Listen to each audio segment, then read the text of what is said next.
Welcome back to LBS Responds To, episode number 98. Welcome back everyone to another episode of my Q&A series I do here on my channel, where pretty much every single week I take about 10 to 15 of your guys' questions involving LEGO, Star Wars, or pretty much anything in between. If your question is not answered this week, be sure to leave it down below for next week. And three very quick things before I get into the questions. First thing is I want to promote my giveaway I'm doing. Pretty much is lasting all of January and February, so there's still about 26 days left to enter. I'll put the thumbnail up on the screen now and a link down below.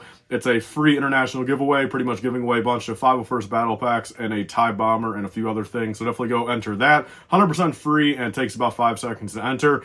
Second thing is, if you guys have any ideas on what I should do for episode number 100, coming in 2 weeks on February 16th, definitely leave those ideas down below. And lastly, for this episode, for anyone that's new, and for the dozens of people that asked me last week, since actually I kind of realized I didn't even answer it last week, for the people wondering, okay, the battle droid back there, I got that off of Mercari. about a year and a half ago. I bought that and those lightsabers, and then I went back to buy another something from him, and it came in broken, and then he pretty much ignored me, never helped me out, and he actually deleted his account. So I got a good deal on him from these. This was only like 25 bucks. The next thing I bought, though, came in broken, and I never got a refund. So that's that, though, guys. Let's move on, though, to the questions. We got 12 of them this week. Starting off, we have U of UFB05. Ask LBS, do you think we will get more one-of-a-kind obscure ships and vehicles from episode 3 with the anniversary in a couple years, like a re-release of the ATOT or maybe a UTAT? We've seen them do this with classic movies, like 75221 Imperial Landing Craft, or with the slightly different Hoth ATSD. So your number one problem with that question is you're comparing a prequel movie to what they've done with the original trilogy movies. So I think that's pretty clear as day these days. Sure, Lego's getting a little bit better. I definitely think in the past, couple years, ever since the sequel movies kind of died off, Lego has been giving the prequel space a little bit more love, just a little bit though. What I will say though is I think it'll be a severe missed opportunity if they don't do anything for episode 3. I think it doesn't take a rocket scientist to understand that Revenge of the Sith is, the fan base's, number one favorite prequel movie, and just probably objectively the best movie out of the 3. And I think there would be a very big missed opportunity if they don't bring out a bunch of, say, clone sets, stuff like an ATOT, maybe a UTAT. The only thing that's going to kind of go against that is they did nothing for 20th anniversary of Phantom Menace. Of course, they did nothing for 20th anniversary of Attack of the Clones either. So it's not looking too likely. But if I were Lego, I would definitely capitalize on it. But again, your biggest problem is, they definitely give a lot more love to the OT, of course. But moving on, guys, to the next question. We have Sun and Brick Productions. Ask LBS, what clone commander needs to be made or needs a remake the most? So I'm going to actually leave it just commander. I'm not going to do captain since you actually said commander. And I think, what needs to be made the most is a phase 2 Commander Wolf. I think that would be fantastic. And I think, again, in a perfect set where, say, they make a gunship, Wolfpack gunship, they give us, phase 2 Commander Wolf, they give us Plo Koon, they give us, 2 or 3 Wolfpack troopers, in phase 2 outfit, they give us, say, 2 or 3 super battle droids, maybe they give us 2 regular rocket battle droids, and maybe like 2 super rocket battle droids. I know that's a lot to ask for. It's kind of a niche thing. It's definitely not niche in the regards of, what it is, but I feel like for the broader market, limiting yourself to, say, a gray or a sand blue gunship, for Wolfpack with, like, specific designs might kind of stray away a couple, normie fans where they're like, hey, look, I don't want to use the Wolfpack in every single display I ever make. You know what I mean? I don't want to use just the Wolfpack. Of course, it would be easy just to, say, take off those extra colored pieces, but as much as I think, that would be probably the perfect set for them, I think Commander or Phase 2 Commander Wolf is what Lego needs to make the most. And, to remake the most, I'll be honest, I think Commander Fox. I think Commander Fox is a big enough character and a recognizable enough character. Even though a lot of fans don't like him, I think, he was showing a lot in the Clone Wars, in Phase 1 and Phase 2. So we have to kind of remember that. They did make a Phase 1 version of him back in the day. And I think nowadays, look, give us a Phase 2, give us a Phase 1. I think remake-wise, Commander Fox is the way to go. Moving on, though, guys, we have from Bulba Squirtle right here. Very funny name. Ask LBS, where are some good places online to find sets on clearance in the months after they come out? By the way, love the videos, man. Thank you so much for watching the videos. And to answer your question, so the number one kind of thing going against what you're asking is the online part. Is, at least in the USA, I'm speaking just for the USA right here. I've lived in the USA all my life. That's where I've bought all my clearance at. And I can't speak too much for other countries since, based off of what my friends have told me, what you guys have said to me, other countries' clearance, motives are a lot different, especially like in Canada, especially like the UK, Australia. But for the USA at least, online clearance is pretty rare in my opinion. I don't find it too often, aside for say like Amazon Prime Day, maybe the occasional Walmart deal, maybe something on Barnes and Noble. And, when I talk about clearance, I'm talking about 30, 40, 50% off, if not even more. You guys can get a 20% off set pretty much anywhere. Walmart rollback, regular Target sales, go into your Best Buy even, they have 20% off most of the time. But I'm talking, 30, 40, 50% off. Online, you're really not going to find anything in my opinion. Very niche. Check like the Lego Deal subreddit, the Lego Deal Facebook group, check those places. You'll pretty much get the information there first. But moving on to in-person though, if you are around a couple of these stores, my biggest recommendation, go to your local Walmart, check it twice a week, and just go in there. Sadly, they don't have any price scanners anymore in most of these Walmarts, but get the app. It's 100% free, and scan your prices on there. And let me just tell you, Walmart is your best bet. You say you can only go to one store a week or maybe 2 or 3 stores a month. Go to different Walmarts whenever you can. That's my number one recommendation for Lego clearance.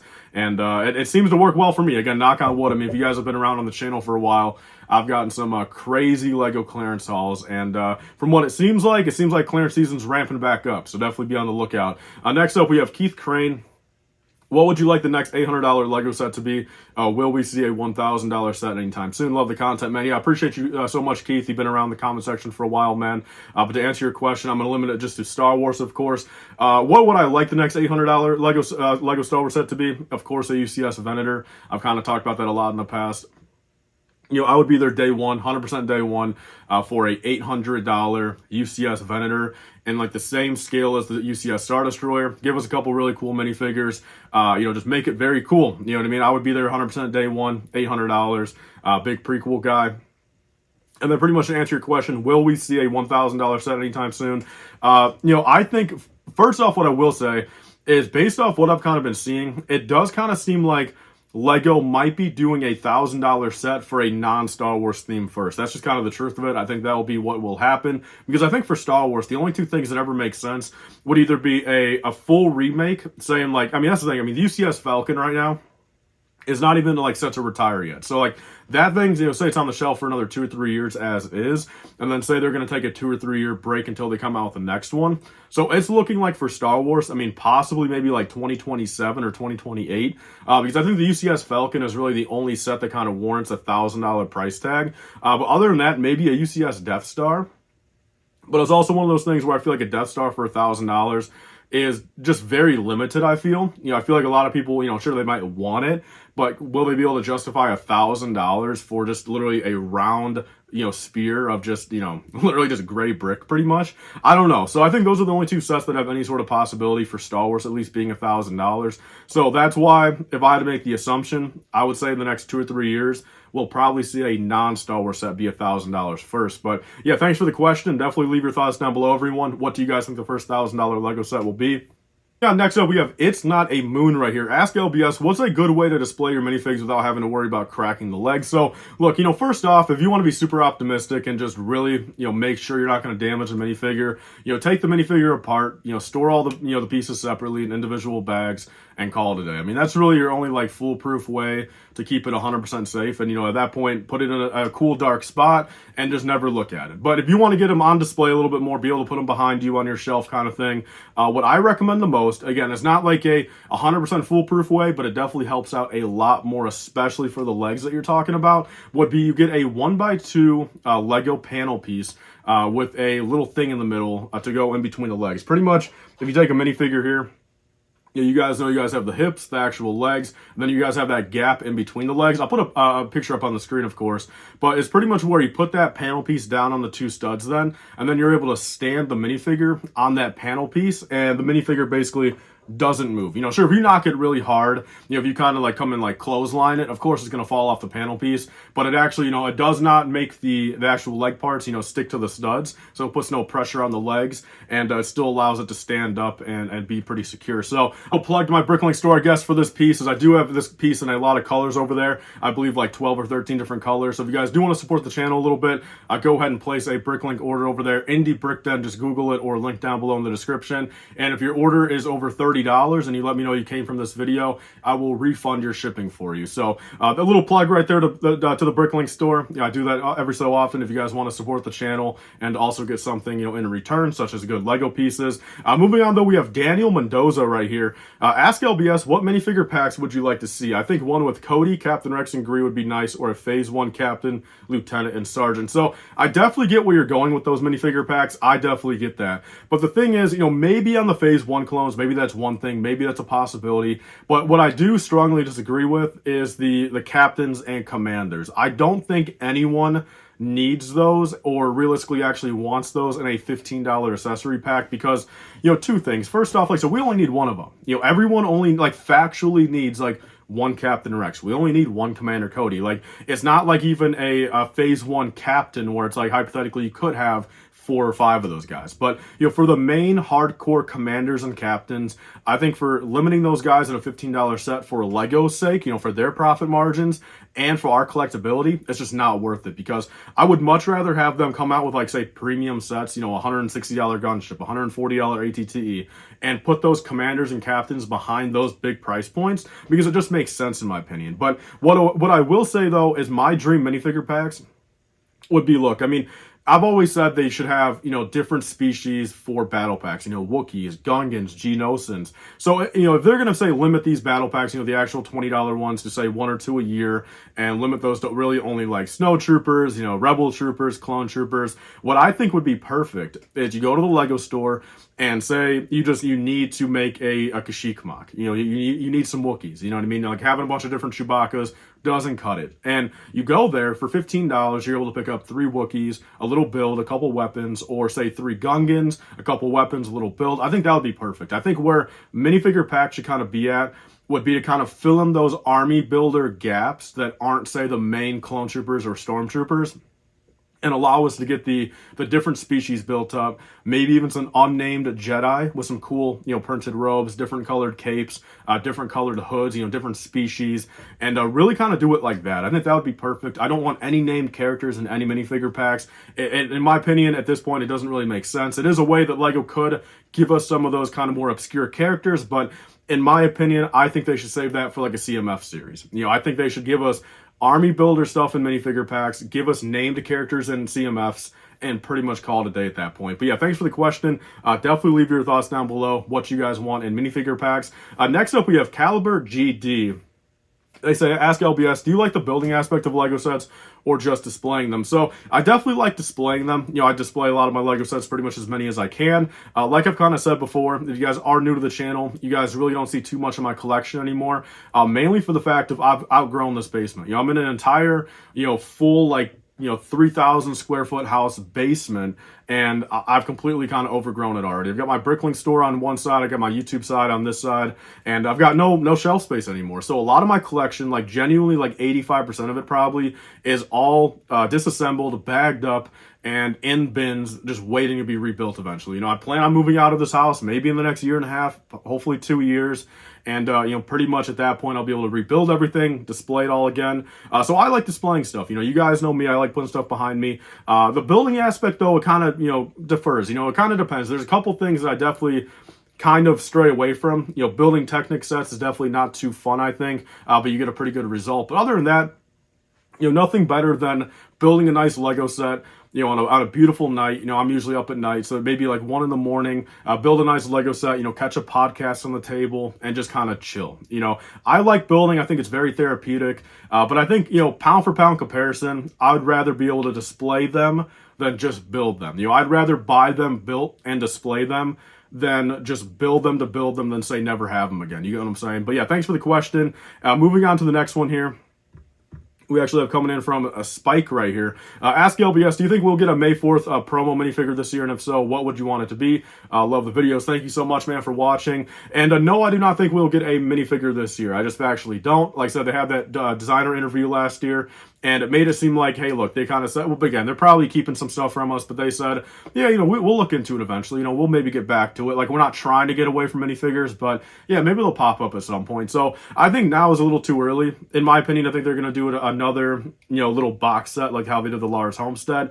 I think this year, again, someone brought this up a couple weeks ago, and it just made perfect sense, is if they would have actually done a $240 UCS sail barge and then give us a desert skiff or a Sarlacc pit promo on the side that you can only get with the sail barge. I mean, that's just incredible marketing right there. Like, that is one of those things where, I mean, that combo, just getting that at the Lego store for like $240, you get the nice boxed promo, you get the actual set, beautiful minifigure selection.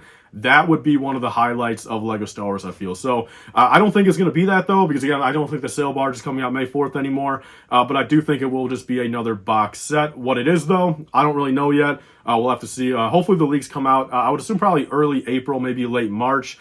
And yeah, we'll go from there. So moving on, we have Nomad X7. He says, ask LBS, do you think Lego will in the future do the Bad Batch helmets just like how they did Cody and Rex? And also, thanks. He also thinks a plain clone battle pack would be just awesome. So yeah, thanks so much for the question. And I do not think we'll see those for at least a couple years now. As much as I love Bad Batch, again, the season 2's been a little slow, I will admit. But, I love the concept of Bad Batch. I love clones, of course. This is my era. I like watching.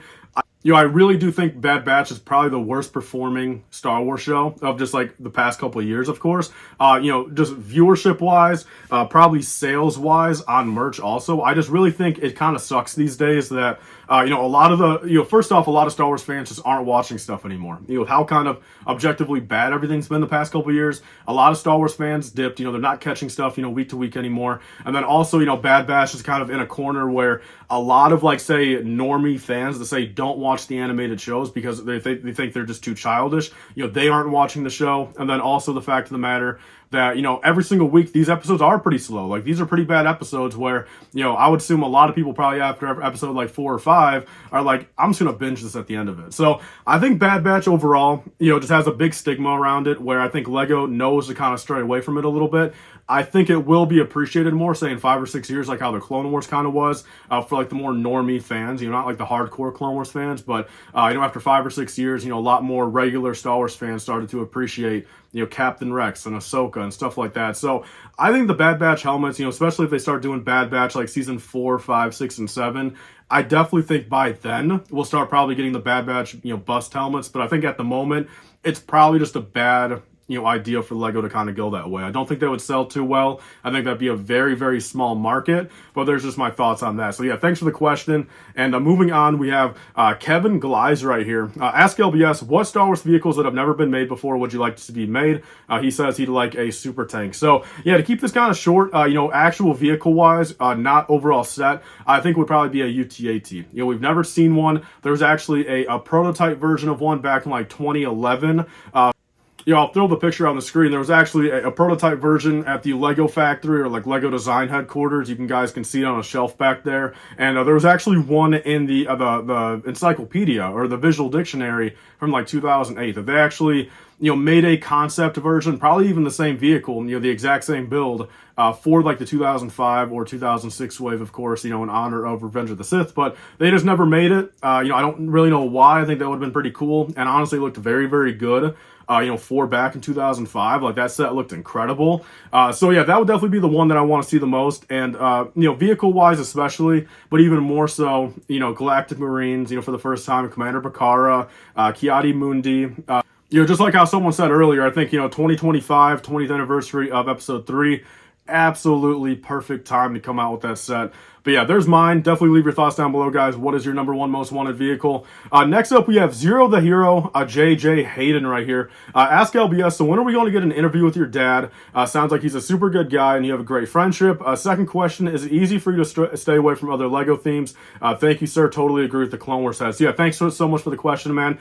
And the first thing I will say is I'm planning on probably getting my dad in for a part of a Q&A episode, probably in a couple weeks or so. Maybe like episode 102, 103. Maybe I'll get him in for like 4 or 5 questions, and you guys can like ask him some specific stuff, and he can sit down here and actually answer them for you guys. So that's that right there. Second off, yes, it's very easy for me to stay away from other Lego themes. Honestly, I'm fortunate. My wallet's fortunate, and just kind of like my overall hobby is very fortunate in the regards where, again, I've never seen Indiana Jones, I've never seen Lord of the Rings, I've never seen Hobbit, I've only watched a couple of the Fast and Furious movies, I've never seen Harry Potter, like I've only seen 2 or 3 of those, and Pirates of the Caribbean I've never watched. Like a lot of that stuff I've just never seen before.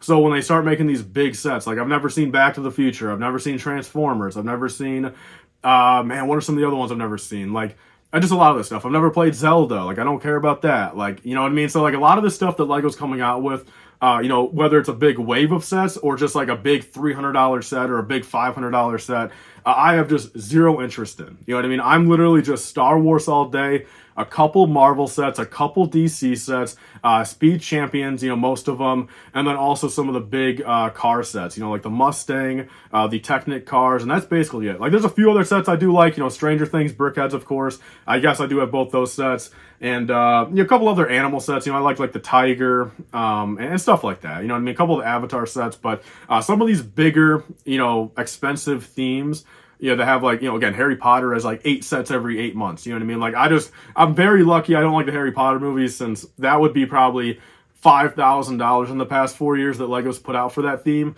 And I just can't afford that, and nor do I want those sets. So yeah, very easy for me personally. But yeah, thanks for the question, man. Well, guys, that looks like it's everything for this week. And as always, I thank you guys so much for the major support on this series over the past couple weeks. It's been absolutely very fun. I love doing these videos. I love answering your guys' questions. And as always, leave your questions down below for next week. If your question has been a couple weeks where it's like I just haven't answered it yet, maybe try to reword it a bit. Maybe try to shorten up the question. Make it a little bit maybe easier for me to kind of make it a broad answer. I don't really mind answering really anything, but I like to try to get in a lot of questions where, my answer can help multiple people. You know what I'm saying? So, and another big way to help is if you guys go down below to the comment section, you guys see another person ask a question that you agree with, definitely just leave a like on that comment, since then I'll see, more people want me to actually answer that. So, that's everything for this week, guys. Please like, comment, and subscribe. I'm doing a live stream tonight, of course. Hope to see you guys all there, and I'll see you guys all in the next one. Bye, guys, and stay safe.